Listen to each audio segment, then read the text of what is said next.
Islamophobia ലോകം മുഴുവനുണ്ട്. മുസ്ലിങ്ങൾ വലിയ പ്രതിസന്ധി നേരിടുന്നു, ഒരുപാട് സ്ഥലത്ത് അകാരണമായി കുറ്റപ്പെടുത്തപ്പെടുന്നു എന്നൊക്കെ പറയുമ്പോഴും ഈ വിശ്വാസത്തിൻ്റെ അവസാനത്തെ പ്രവാചകൻ നൂറ്റാണ്ടുകൾ എത്ര കഴിഞ്ഞിട്ടും കാലഹരണപ്പെടാതെ വളരെ പ്രസക്തമായ ചർച്ചകൾക്ക്, നിരീക്ഷണങ്ങൾക്ക് വിധേയമാകുന്നു എന്നുള്ളത് ഇന്നത്തെ ഈ ദിവസത്തെയും സാക്ഷി നിർത്തി നമുക്ക് പറയാം എന്നുള്ളതാണ്. കാലാതീതമായാണ് പ്രവാചക വചനങ്ങളും നിരീക്ഷണങ്ങളും ആ പ്രവാചകനിലൂടെ നടപ്പിലാക്കപ്പെട്ട നിയമനിർമ്മാണങ്ങളും അതിൻ്റെ കാർക്കശ്യവും അതിൻ്റെ കരുതലും അതിൻ്റെ കരുത്തും എന്ന് ഇന്നും ബോധ്യപ്പെട്ടു 2 സംഭവങ്ങളിലൂടെ. സംഭവം നമ്പർ 1, കർണാടക ഹൈക്കോടതി. കർണാടക ഹൈക്കോടതി വളരെ പ്രസക്തമായ ഒരു നിരീക്ഷണം നടത്തി. ഒരു ബലാത്സംഗ കേസിൽ 23 വയസ്സുകാരനായ ഒരു എഞ്ചിനീയറിംഗ് വിദ്യാർത്ഥിയാണ് കുറ്റക്കാരൻ. അവൻ അതിക്രൂരമായി ഒരു സ്ത്രീയെ ബലാത്സംഗം ചെയ്തു. ആ ബലാത്സംഗം ചെയ്ത് അതിനെ കുറ്റകൃത്യത്തിന് ആളിനെ ഹാജരാക്കി മുൻകൂർ ജാമ്യാപേക്ഷയും പിൻകൂർ ജാമ്യാപേക്ഷയും ഒക്കെയായി വന്നപ്പോൾ കർണാടക ഹൈക്കോടതിയിലെ ജസ്റ്റിസ് ആർ നടരാജ് എന്ന് പറയുന്ന അദ്ദേഹം ഇത് പരിഗണിക്കവേ പറഞ്ഞു, മുഴുവൻ ബലാത്സംഗ കേസുകളിലും സമാനമായ കാര്യങ്ങൾ വായിച്ച് മടുത്തു. നമ്മുടെ ക്രിമിനൽ ശിക്ഷാ രീതിക്ക് പല്ലുകൾ നഷ്ടപ്പെട്ടു തുടങ്ങിയിരിക്കുന്നു, എന്ന് വെച്ചാൽ മൂർച്ചയില്ലാതായിരിക്കുന്നു. കുറ്റകൃത്യത്തിന് വിധേയയാകുന്ന ഇരയ്ക്ക് തൃപ്തികരമായ ശിക്ഷ സമയബന്ധിതമായി കിട്ടുന്നതിന് പലപ്പോഴും കഴിയാതെ പോകുന്ന സാഹചര്യത്തിൽ ഗൾഫിലെ ശിക്ഷാരീതിയും ക്രിമിനൽ അഡ്മിനിസ്ട്രേഷൻ സിസ്റ്റവും നടപ്പിലാക്കിയിരുന്നുവെങ്കിൽ എന്ന് ഞാൻ ആഗ്രഹിക്കുന്നു എന്നൊരു നിരീക്ഷണം നടത്തി. ജസ്റ്റിസ് ആർ നടരാജാണ് നിരീക്ഷണം നടത്തിയത്. വേണമെങ്കിൽ ഇതിനെ കോടതി ജിഹാദ് എന്ന് വേണമെങ്കിൽ വിളിക്കാം. ആർക്ക്? നമ്മുടെ ശശികലയ്ക്കും രോമസിംഹനുമൊക്കെ. എന്താ സംഗതി? ഒരു കുറ്റകൃത്യം ചെയ്തവനോട് എങ്ങനെയാണ് പെരുമാറേണ്ടത്, എങ്ങനെയാണ് അവന് ശിക്ഷ നൽകേണ്ടത് എന്നുള്ളതിൻ്റെ വളരെ കൃത്യമായ ഉദാഹരണം നമ്മുടെ കൺമുന്നിലുണ്ട്. അവൻ ചെയ്ത കുറ്റകൃത്യത്തിന് ആ ശിക്ഷ നൽകിയ രാജ്യത്തുനിന്ന് എപ്പോൾ അവൻ പുറപ്പെട്ടോ അവിടെ മുതൽ അവൻ ആഘോഷിക്കപ്പെടുകയാണ്. അവിടെ ആഘോഷിക്കാൻ അവനൊരു മിനിറ്റ് നിൽക്കില്ല, അവന് പേടിയാ. ഓടടാ ഓട്ടമായിരിക്കും എയർപോർട്ടിലേക്ക്, ഫ്ലൈറ്റിലേക്ക് ഓടിക്കയറി അവിടുന്ന് രക്ഷപ്പെടും. എന്താ? കുറ്റകൃത്യം ചെയ്യുന്നവന് അവിടെ തക്കതായ ശിക്ഷ കിട്ടും എന്ന് ഉറപ്പുണ്ട്.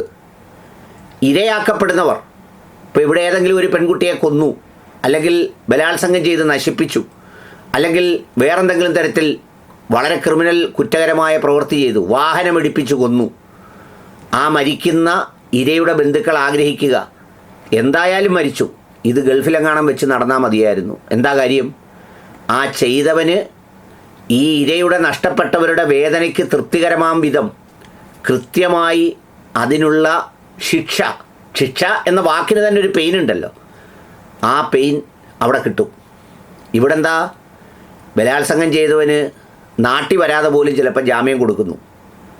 ഇപ്പോൾ അതോ ഒരു 10-25 വയസ്സുള്ള ഷുഹൈബ് എന്ന് പറയുന്ന ഒരു ചെറുപ്പക്കാരനെ ഇഞ്ചിഞ്ചായി വെട്ടിക്കൊന്നവൻ വളരെ സുഖമായി നാട്ടിൽ സന്തോഷത്തോടെ ജാമ്യത്തിൽ നടക്കുന്നു. പേര് ജാമ്യം. ഗുർമീത് റഹീം എന്ന് പറയുന്ന ഒരു സന്യാസി, പഞ്ചാബിലോ മറ്റോ, ആൾ ദൈവം, 400 ദിവസമായി പരോളിലാണ്. ആകെയുള്ള 4 വർഷത്തെ ശിക്ഷാവിധിക്കുള്ളിൽ 400 ദിവസം. ബാക്കിയുള്ള ദിവസങ്ങളിൽ അവനവിടെ സുഖകരമായ സൗകര്യം അകത്തുണ്ട്, ഇപ്പോൾ പുറത്തുമുണ്ട്. ഒന്ന് ആലോചിച്ച് നോക്കൂ. അവിടെയാണ് ഈ പ്രവാചകൻ മുഹമ്മദിയൻ റൂൾ ഓഫ് ക്രിമിനൽ അഡ്മിനിസ്ട്രേഷൻ അത് വേണമെന്ന് ഇന്ത്യയിലെ മുഹമ്മദ് നബിയിൽ വിശ്വസിക്കാത്ത ഒരു ജഡ്ജി ആഗ്രഹിച്ചു പോകുന്നത്. ഇനി അത് മാത്രമല്ല, വേറൊരു പ്രസംഗം ഇന്നത്തത് കേട്ടോളൂ. അത് ചെയ്തിരിക്കുന്നത് നമ്മുടെ രമ്യ ഹരിദാസാണ്, നമ്മുടെ അസംബ്ലിക്കകത്ത്.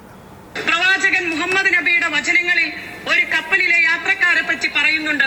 പരസ്പരം തിരുത്തുകയും തെറ്റുകൾ ചെയ്യുന്നവരെ തടയുകയും ചെയ്യാത്ത കപ്പൽ മുങ്ങിപ്പോകും എന്ന് ഓർമ്മിപ്പിക്കുന്നുണ്ട് സാർ. അങ്ങനെയുള്ള ഒരു കപ്പൽ കേരളത്തിലും ഉണ്ടായിരുന്നു സാർ. തെറ്റുകൾ ചൂണ്ടിക്കാണിക്കാതെയും തെറ്റുകൾ തിരുത്താതെയും മുങ്ങിപ്പോയ ഒരു കപ്പൽ. ആ കപ്പലിൽ ആളുകൾ പലതരം അതിക്രമം നടത്തിയപ്പോൾ കപ്പലിനെ രക്ഷിക്കേണ്ടിയിരുന്ന കപ്പിത്താൻ മെഗാ തിരുവാതിര ആസ്വദിക്കുകയായിരുന്നു സാർ. കപ്പലിലെ ജനങ്ങൾ കപ്പലിന്റെ കേടുപാടുകൾ സൂചിപ്പിച്ചപ്പോൾ പോലും കടക്ക് പുറത്തു എന്നും മാറി നിൽക്കങ്ങോട്ട് എന്നും വീട്ടിൽ പോയി ചോദിക്കുകയെന്നും ആയിരുന്നു സാർ കപ്പിത്താന്റെ മറുപടി. സാർ, ആ കപ്പൽ ആടി ഉലഞ്ഞപ്പോൾ കേടുപാട് തീർക്കുന്നതിന് പകരം കപ്പൽ ജീവനക്കാർ തന്നെ കപ്പൽ നശിപ്പിക്കാൻ ശ്രമം നടത്തിയപ്പോൾ രക്ഷാപ്രവർത്തനം എന്നാണ് സാർ കപ്പിത്താൻ അതിനെ പ്രശംസിച്ചത്. സാർ, അങ്ങനെയുള്ള കപ്പൽ മുങ്ങിയില്ല എങ്കിൽ അത്ഭുതമേ ഉള്ളൂ. മുങ്ങിയില്ലെങ്കിൽ മലയാളികൾ ആ കപ്പലിനെ മുക്കുമെന്ന കാര്യം. ഇതാണ് രമ്യ ഹരിദാസിൻ്റെ വാക്കുകൾ. വിഷയം രാഷ്ട്രീയമാണ്. പക്ഷേ അവിടെയും ഒരു കപ്പലും കപ്പലിലെ യാത്രക്കാരെയും ഉദാഹരിച്ചത് പ്രവാചകനായ മുഹമ്മദ് നബി സല്ലല്ലാഹു അലൈഹി വസല്ലമയുടെ ആ വാക്കുകൾ ഉപയോഗിച്ചാണ്. ഞാൻ പലപ്പോഴും ഓർക്കാറുണ്ട്, ഒരു കാര്യവുമില്ലാത്ത ചില സബ്ജക്റ്റുകൾ വലിച്ചു നീട്ടി വികാരം കൊള്ളിച്ച് ആവേശം കൊള്ളിച്ച് കരയിച്ച് കേൾക്കാൻ വന്നിരിക്കുന്നവരുടെ പോക്കറ്റിരിക്കുന്ന കാശ് അടിച്ചുകൊണ്ട് പോകുന്ന സംഗതികൾക്ക് പകരം 1 മണിക്കൂറോ 1.5 മണിക്കൂറോ അല്ലെങ്കിൽ 1 മണിക്കൂർ മാത്രം നീളുന്ന ഏറ്റവും കാലിക പ്രസക്തമായ പ്രവാചക ദർശനങ്ങളെക്കുറിച്ച് പ്രഭാഷണം നടത്തി മനുഷ്യരെ സംഘടനകളുടെ മതിലുകൾക്കപ്പുറത്തേക്ക് കൊണ്ടുപോകാൻ കഴിയാതെ വരുന്നൊരു കാലത്ത് ഇവരൊക്കെ ചെയ്യുന്നത് വലിയ ഒരു ദൗത്യമാണ്. യുഹ്രിജുക്കും മിനൽ ദുലുമാത്തി ഇലൻ നൂർ എന്നൊക്കെ പറയുന്നത് പോലെ, പ്രകാശത്തിലേക്ക് നയിക്കാനെത്തുന്ന വാക്കുകൾ പോലെ. അങ്ങനെ മനോഹരമായ ആ 2 ചിന്തകൾ ഇന്നത്തെ ദിവസം നിങ്ങളുമായി പങ്കുവെക്കുന്നു.